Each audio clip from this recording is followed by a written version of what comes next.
श्री स्वामी समर्थ. जय जय स्वामी समर्थ. माझ्या स्वामी कृपा चॅनलमध्ये सर्वांना नमस्कार. स्वामी महाराजांच्या कृपेने तुमच्या सर्व चांगल्या इच्छा पूर्ण होत ही स्वामी महाराजांच्या चरणी प्रार्थना करते आणि आजच्या या नवीन व्हिडिओला सुरुवात करते.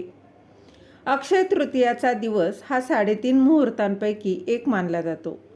या दिवशी कपडे, सोन्या चांदीचे दागिने, वाहन, घर, मालमत्ता इत्यादी खरेदी करणं शुभ मानलं जातं.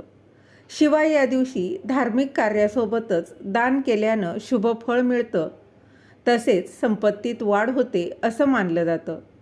अक्षय तृतीया साजरी करण्याची अनेक कारणं आहेत. पहिल्या पौराणिक मान्यतेनुसार या दिवशी भगवान श्रीहरी विष्णूंचा 6वा अवतार भगवान परशुराम यांचा जन्म झाला आणि म्हणूनच या दिवशी परशुरामांची जयंती साजरी केली जाते. तर दुसऱ्या मान्यतेनुसार या दिवशी भागीरथीच्या कठोर तपश्चर्याने प्रसन्न होऊन गंगादेवी स्वर्गातून पृथ्वीवर अवतरली. तर तिसऱ्या मान्यतेनुसार माता अन्नपूर्णाचाही जन्म याच दिवशी झाला. त्यामुळे अक्षय तृतीयाच्या दिवशी स्वयंपाकघर आणि अन्नधान्याची पूजा करण्यासोबतच भुकेल्या व्यक्तींना अन्नदान करावं असं सांगितलं जातं.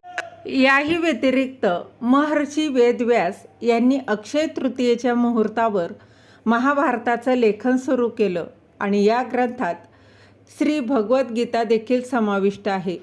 असं मानलं जातं की या दिवशी गीतेच्या 18व्या अध्यायाचं पठण केलं पाहिजे.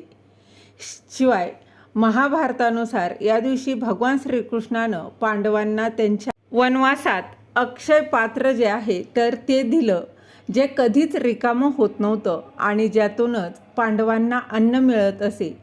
अक्षय संपन्नता आपल्यालाही आयुष्यात यावी आणि आपल्याला अपेक्षित असलेला आनंद अक्षयपणे टिकून राहावा यासाठी अक्षय तृतीया लक्ष्मी पूजा करून साजरी